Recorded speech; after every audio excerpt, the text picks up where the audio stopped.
Well, boys and girls, were you part of it?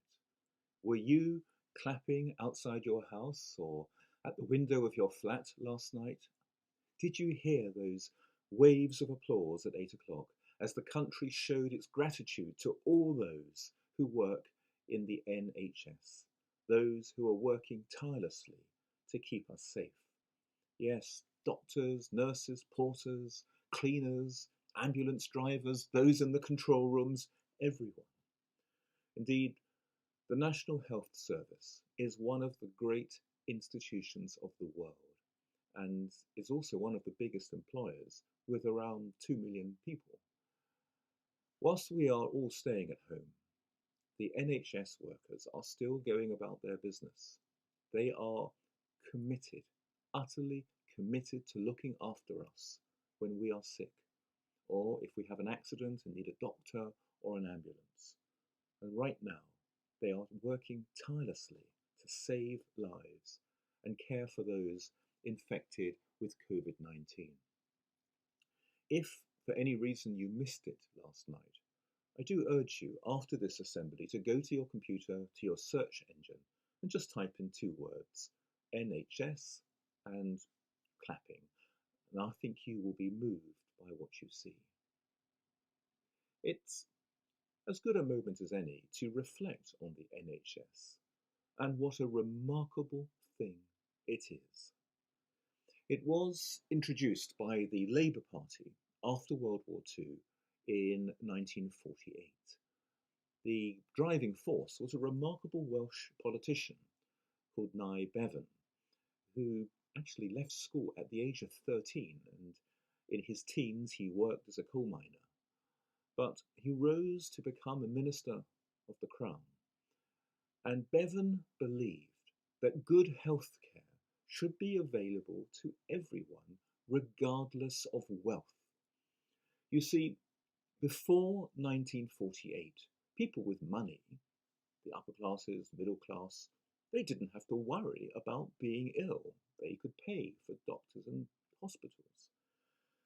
But if you were poor before 1948, you just didn't expect to feel well. If you were poor, you could not afford to see a doctor or a dentist or an optician.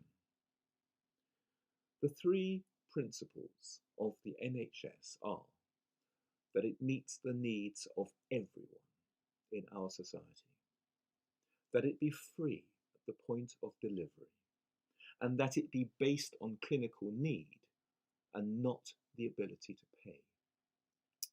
In his book, In Place of Fear, Nye Bevan writes, society becomes more wholesome, more serene, and spiritually healthier if it knows that its citizens have at the back of their consciousness the knowledge that not only themselves, but all their fellows have access, when ill, to the best that medical skill can provide.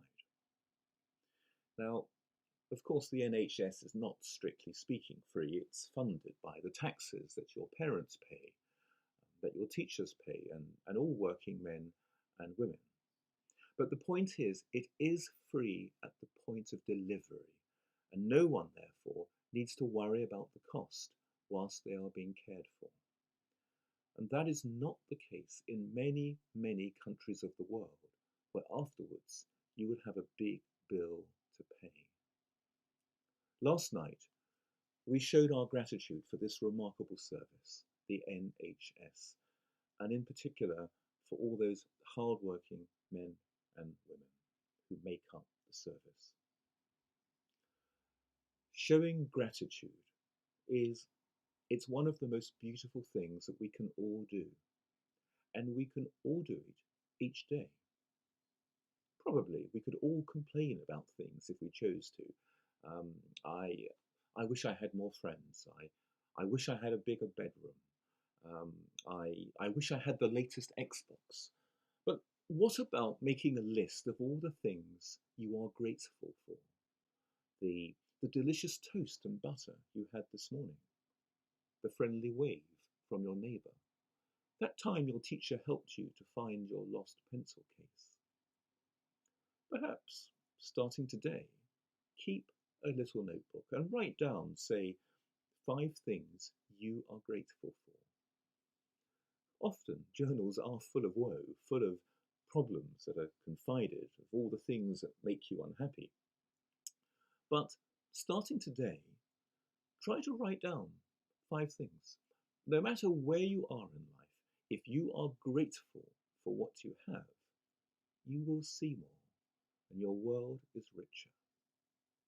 I'm not really thinking of things like I live in a nice house, so you might start off with some of these things. I'm thinking really of things that happen.